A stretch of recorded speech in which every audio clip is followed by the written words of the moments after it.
used to ask the question that why is it in Islam that music and dance are prohibited? First I'll come to music, then I'll go to the dance.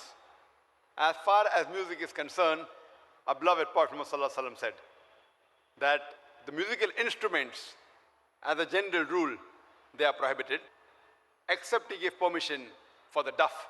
That's the one-sided open drum, called as duff or duffli. Besides that, the Prophet prohibited because if you analyze, it takes a person away from the remembrance of Allah subhanahu wa ta'ala, from the remembrance of Almighty God. That's the reason when we hear these, film songs, whether it be Hindi, it may be Malayali or Tamil or whatever it is, you find that in these film songs, most of the words that are mentioned, they are far away from reality. The hero tells the heroine, "Main tumhare chand tod ke leke aunga, main tumhare sitare tod ke leke aunga, I'll get the moon for you, I'll get the star for you." We know it's not possible. No man can get the star or the moon for his lover. But yet, we keep on repeating because of the ambience, because of everything.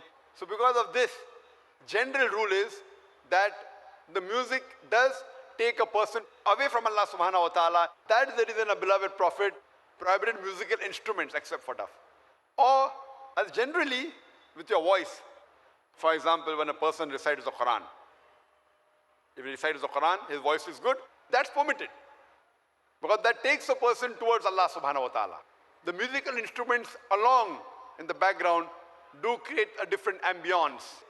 Otherwise, singing per se, it is mubah, optional, as long as the words of the song, they take you towards your creator Allah subhanahu wa ta'ala. If the words of the song take you away from Allah subhanahu wa ta'ala, even that type of song is prohibited. Now come to the second part. Why is dancing prohibited?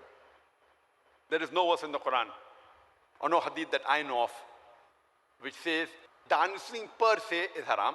But normally, because people dance to show to the other people, we have dance performance on the stage, where as you Bharatnatyam. Now you're doing Bharatnatyam on the stage and thousands are watching you. So normally in terms of the hijab reason, we wouldn't like to expose our ladies, our mothers, our sisters, our daughters on the stage and thousands of people looking at them. So any profession in which the body is used as a show, as to entertain the people, it is prohibited. That is the reason dancing in public or dancing in parties where we have opposite sex mixing, many a time the rules of dancing, they conflict with the rule of the Islamic sharia. Normally when you have a dance, you have pairs, male and female, and most of these pairs, that the girlfriend, boyfriend, and you dance in front of other people. So because it breaks the system of Islamic hijab, that's the reason per se it is prohibited, because it goes against the system of hijab. So you have to realize that many a time when you dance in public, you go out for parties and you move around. Otherwise, with you and your wife, you can do what you want as long as it doesn't go against the sharia. Alone in closed doors, husband and wife, what they want to do, as long as it doesn't go against the rules of the Quran and Sahih Hadith, there's no problem. But because most of the time dancing exploits the body, it includes singing, dancing, you go on the stage and other people are watching, so it breaks the rules of Sharia, of the hijab. And you can hear my video cassette, Women's Rights in Islam, Modernizing Outdated, which speaks in detail. Why do we Muslims protect, why do we love, why do we revere our women for? Because we love our women, that's the reason we protect them, and we don't want to exhibit them.